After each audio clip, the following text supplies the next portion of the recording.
of mankind en masse. Her and Sri Ramakrishna's and Swami Vivekananda's teachings are not confined to any psychological or any geographical barriers. It is meant for the whole humankind. And we find that the Holy Mother Sharda Devi continued to represent the ideas of Sri Ramakrishna in her own sweet motherly fashion. And this concept, as has been very rightly and properly mentioned by Swami Atmanandaji, this concept that the advent of Sri Sharda Devi in the scheme of things, in this divine dispensation, has a special quality, and that is to place before the human society the concept of the motherhood of divine, of which we have heard enough in our literatures, in Vedas, Puranas, Tantras, and etc. The concept of the creative capacity of the divine in this universe is very dominant in the thinking of the Indian spiritual sciences. But unfortunately, we do not find a single example where it is demonstrated through a human form, in a human form, and that too in a very normal, acceptable, and not frightening manner. Let me elaborate, my dear friends. When we look at Sri Ramakrishna's life, we are carried away by the height of spiritual ecstasy in which he always lived. He himself said that he was instructed by the Divine Mother that he should remain in Bhav Mukha. That is, he lived in the borderline between the absolute and the phenomenal. Comparing, by comparison always is a very good means of passing away one's ideas to others, conveying one's ideas to others. Say for instance ourselves. We are totally entrenched in the phenomenal world. It is almost beyond our dreams to appreciate or understand the spiritual ecstasy and the excellence of Sri Ramakrishna's being. Now let's look at it by contrast. Sri Ramakrishna was as much entrenched in the spiritual things of the world as we are entrenched in the phenomenal. It was difficult for him to come down to the phenomenal. That is how we should try to understand. It's almost two extreme poles. And he was instructed, when he thought that it's no more necessary for him to maintain the body, he was instructed by the Divine Mother of the Universe that tui bhav mukhe thak. You remain in that borderline of the absolute and the phenomena, because he has something to do, which he was not aware then. The charming simplicity of that person. He gradually became aware of his responsibilities and his duties in the hand of the Divine Mother of the Universe. So this concept of Bhavmukh is very well found in his life when we find that he is always deep in spiritual ecstasy. Bhave gargara matwala. That is, he was almost appearing like a person intoxicated, not by alcohol or by any drugs, but intoxicated by the awareness of the Divine Mother of the Universe living in him and through him, and he knew himself to be the dependent child of the Divine Mother of the Universe. So Sri Ramakrishna's spiritual ecstasy, Sri Ramakrishna's way of life, his dancing, his music, his conversation, and everything that you find from the literature that has emanated from those days is almost awe-inspiring. And that awe, that reverence, that respect creates a sense of distinction, a difference, a distance between ourselves and Sri Ramakrishna's life. because we feel absolutely inadequate, absolutely incapable of what to speak of fathoming. Even to explain and understand it becomes very difficult for us when he is in that state of life. In Narendranath, what do we find? In Swami Vivekananda, we find that here's a man of my liking. Here's a human being, full of courage, full of determination, full of dynamism, full of character, compassion, wisdom, all that goes to make a human being an acceptable ideal of the human society. Though, in essence and in principle, he was no different from Sri Ramakrishna. He was a Sri Ramakrishna in a different form. Or, to be more precise and correct, instead of confusing you, the same divine personality whose advent was necessitated because of the demands of the time, that same spiritual personality had to have 3 different containers, 3 different vehicles, 3 different forms, so that in 3 different aspects they could encompass the needs and requirement of the whole human society. So we can understand Narendranath's philosophy or his life or his teachings or his ideals because he speaks to us in a language which is very easily understandable and very close to our heart, and he calls us in the language to which we respond immediately. The third vehicle, the Holy Mother Sri Sharda Devi, is totally different from the manifestation of the spiritual strength, power and wisdom that we find in Sri Ramakrishna. And, excuse me, I'll quote an example, a parable from Sri Ramakrishna himself.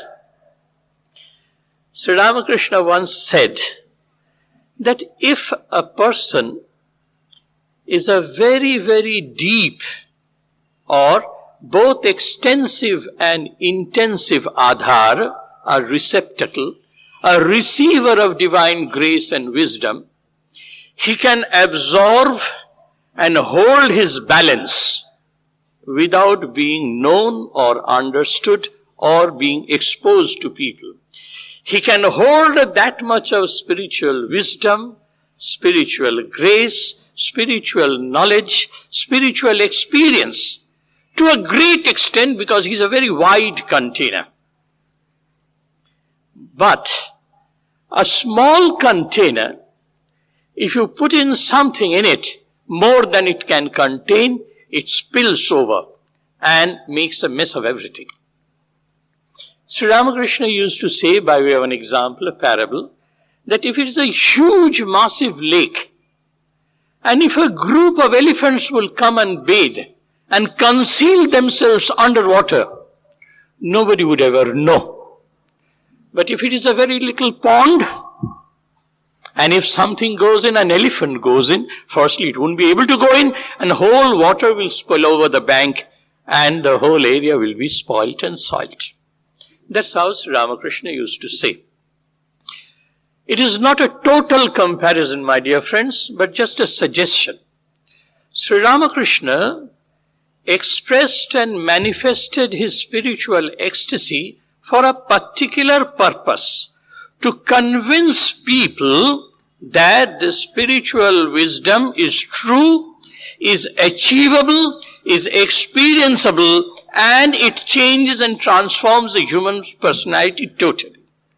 And to convince people, we find in him that glorious, majestic spiritual ecstasy which he continuously manifested in himself. It was necessary to manifest for the betterment of human society, not that he could not contain it. Though we don't see any other example in human society who has contained it so well, so long, and demonstrated it and manifested it so excellently and so precisely and correctly. the Holy Mother Sri Sharda Devi did have that capacity to hold and to bear and to absorb the fullest extent of spiritual wisdom. But being Adya Shakti herself, Parama Prakriti herself, being the Divine Mother of the universe herself, she knew how to hold that strength within herself, and the only manifestation was the motherliness of the Holy Mother, Mother of the whole universe. So as the advent of Sri Ramakrishna was necessary to manifest the collected or collective spiritual wisdom of the whole Indian nation, the Bharatiya Sanskriti, the Bharatiya Adhyatma Sanskriti, as it was necessary to manifest those ideas in a concrete, tangible form, in the human form of Sri Ramakrishna, it was also necessary for the human society to see a bright, brilliant human personality in whom the concept of the universal motherhood is totally and completely manifest.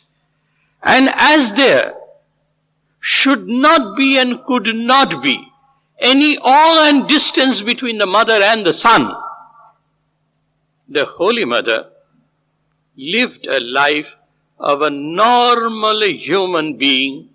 The supernaturality or the so-called abnormality is her absolute normalcy. In her, we find nothing which will create a reverence and an awe by means of which we have a feeling of separateness from her, a distance from her. That is the special aspect of the personality of the Holy Mother, the Mother of the whole universe. And that has been the main theme of the Mother's life since she was forced to take up the role that Sri Ramakrishna earmarked for her. And Sri Ramakrishna did not spare her. Not only did not spare her, if you allow us to say it so with the great closeness or nearness, we, at least I personally feel, it was very unfair on the Holy Mother to be left behind for 34 long years. But then, the Shakti which made Sri Ramakrishna behave the way he behaved, the Holy Mother, Sharda Devi, was that Shakti herself. So she doesn't need any other support. She is absolutely on her own. Swe mahimne pratishtita. She resides, she lives in her own glory. And that glory is the motherhood of the divine, contained in a normal, natural, acceptable human form, the form of a mother. But, as you would know, that one cannot totally conceal fire by ashes. The fire once in a while shows off itself. Similarly, you had heard several instances from Swami Atmanandaji and Professor Patel from Indira Pen as to how the Holy Mother occasionally, in spite of her best efforts, got caught as the Divine Mother of the universe. And I would just express one incident, mention one incident, absolutely sweet and absolutely saturated in motherly compassion. One gentleman far away from the northeastern parts of India, Assam area, I would not know the specific place from where he came, he had been imagining that if Sri Ramakrishna is Bhagavan Swayam, manifestation of the divine, and the Holy Mother Sharda Devi is Bhagavati, Rajarani, Rajarajeshwari, And he was, in his own imagination, totally convinced that the Holy Mother must be sitting on a priceless stone, surrounded by our Ashtashakhis, and would be visible to us in the form of the Rajeshwari Mata of the whole universe. With this preconceived idea, he comes down all the way to Jairamati. And at that time, the Holy Mother, in her half-dirty clothes, a white piece of linen with which she used to wrap herself very carefully, at the time when that gentleman arrived at her door, she was sweeping the floor. She was, to some extent, incapacitated by gout and rheumatism, so she was not so graceful in her movements. Her clothings were not so bright and brilliant, just like a mother of the house busy in her household duties. And the gentleman came and asked of the Holy Mother herself, "Is this the place where the Holy Mother lives?" So she, in her usual compassionate tone, said, "Yes, my dear, Baba. Yes, my dear child. Would you kindly inform her I would like to see her?" So she leaves the broom there, wipes her hand, and she says, "Well, I am the mother." It was such a disillusion for that devoted soul. Spontaneously, without knowing what he is saying, he says, "Oh, what is it?" The Ghor Maya. He is disillusioned. The Divine Mother of the Universe, in a half-dirty cloth, sweeping the floor of a mud hut. What a fall from his imaginations. He says, "Oh, Ghor Maya." And the mother, in her utter sweetness, says, "Yes, my dear child, I am Mahamaya." He says, because the mother's affectionate instinct for a child who has a misconception of her glory, that mother's instinct of compassion forced her to unfold her face for a while and committed herself that, "Yes, my dear child, I am Mahamaya." And she accepted that person as her own child. And by her compassion and her affection, just as a mother would do, immediately made it totally understood to that person who had a preconceived notion of his own thoughts and thinking of what the Divine Mother of the Universe should be. And the mother explained to her, in her compassion, what not her Divine Mother could be. She could be anything that she prefers to. That is how the Divine Mother of the Universe lived a life in this world of ours, whereby her ever-flowing affection for each and every manifest object of this universe. Swami Atmanandaji just now said that even a broomstick had its due share of respect and reverence from the Holy Mother. Why not? It is she who has manifested there also. Swami Jnananandaji, her own spiritual disciple, was very close to her. But Swami Jnananandaji, occasionally, when things did not go his own way, he used to lose his temper. Very human. The mother used to occasionally point it out to him. Jnananandaji, I have seen the Swami, he is no more now, and I have heard it from him. And the mother used to pull him up occasionally in her sweet way. Gyan, you should not be so angry. You should not lose control on yourself. She used to continue to say as an indulgent mother, and Jnananandaji used to live the way he wanted to, under the protection of the indulgent mother. So one day what happened, in the mother's house, as it is in the villages and also in urban areas, there was a cat, a domesticated, favored cat. And you know the cats have always the habit of stealing and eating and finding their way into the kitchen. One day, the cat had probably lapped off some milk or some food, I'm not very sure. But the fact is, the cat, according to his own habit, did something. And Gyananandaji came to know about it. And he went into a temper, most probably it was mother's milk meant for the mother, which was lapped up by the cat. And Gyananandaji went to kick at that cat in great annoyance and anger. And that very moment, the mother says, "What are you doing, Gyan? Don't you know I reside in that cat? I am in that cat. I reside in that cat." And with the authority of being the Divine Mother of the universe, the word pierced through Gyananandaji. And he could not put his foot down. It crept there. The kick was not delivered, could not be.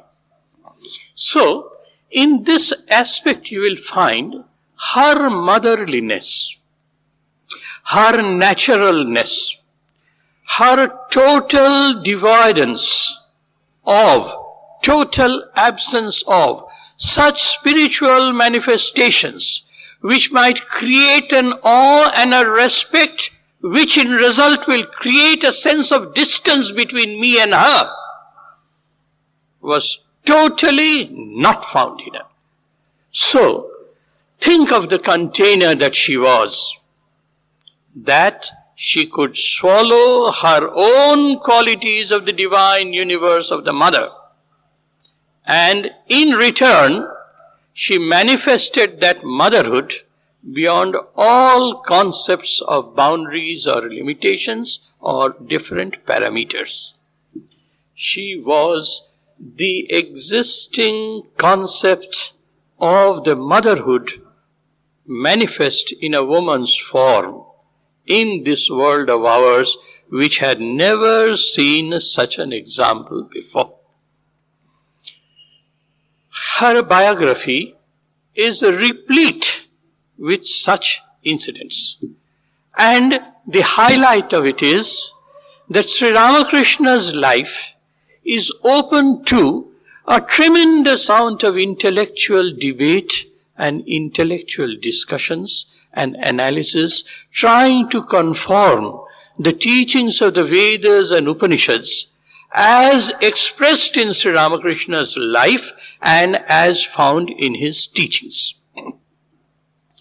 In the Holy Mother's life, we find no such excellence, though Narendranath and all the children of Sri Ramakrishna, even when they were the masters of this movement known as the Ramakrishna movement, they had to fall back upon for guidance and for instructions and also for spiritual succor, for spiritual strength and courage. But in the mother's life, we never find any such characteristic by means of which a sense of distance, a sense of reverential distance could ever occur in our mind. And that naturalness of the Holy Mother is the most unnatural thing that we find in her life. If we are to look out for something ecstatic in comparison to Sri Ramakrishna's ecstatic life, then this is the excellence of the Divine Mother. Being the Divine Mother of the universe, she lived such a humble, modest, so-called lowliest of the lowly life, and migrating from the level of a common lady for a common purpose, she could raise herself to the level of guiding and instructing the stalwarts like Vivekananda, Brahmananda and others.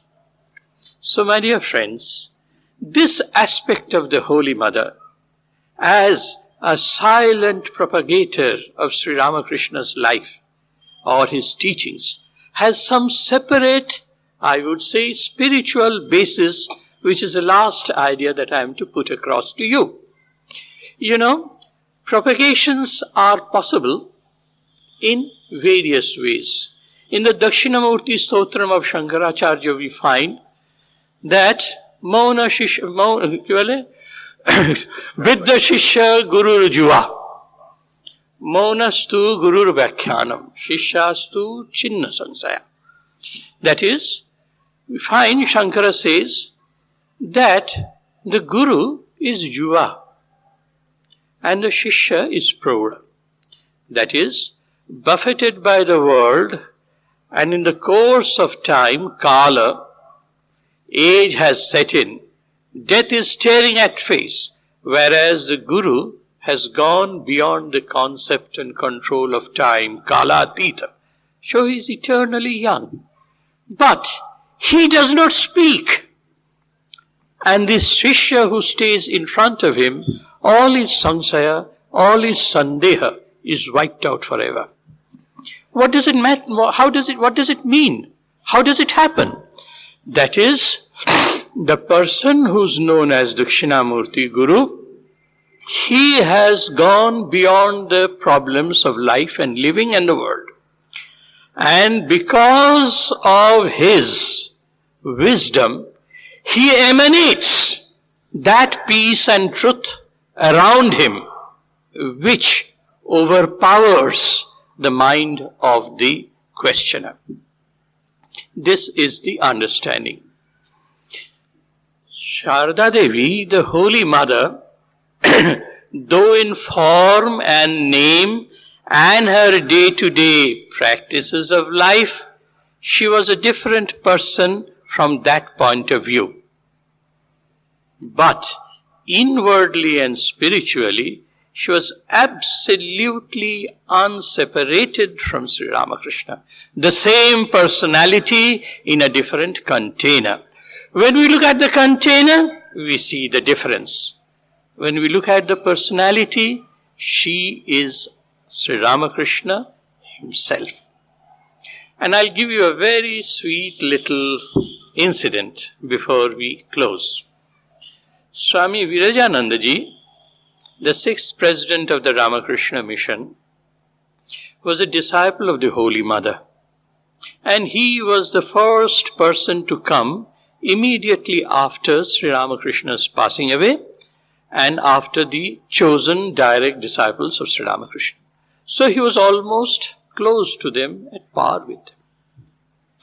His only lamentation on life was, regret in life was, that I was old enough, I was grown on enough, he was in touch with Narendranath's family and all that. How is it that I could never see Sri Ramakrishna in physical form? He could never excuse himself, and that was his continuing regret. And as a very young boy, when he went to the Holy Mother, he did express himself to the Holy Mother that, Ma, I have a great regret in my life. I have never seen Sri Ramakrishna. How I wish I could have seen him. The mother was doing something and her back was turned to Vivekananda ji, Kalikrishna Maharaj. And Vivekananda was talking to her from behind. So once he first said, the mother didn't reply. He thought that mother might not have listened. He said so again, Mother, what a pity I could not see Sri Ramakrishna, whom I could have seen, because of age and situation and all that. The mother said in a very compassionate manner, how does it matter, my dear child? How does it matter? Didn't satisfy Kalikrishna Maharaj, Vivekananda ji. He uttered the same lamentation for the 3rd time.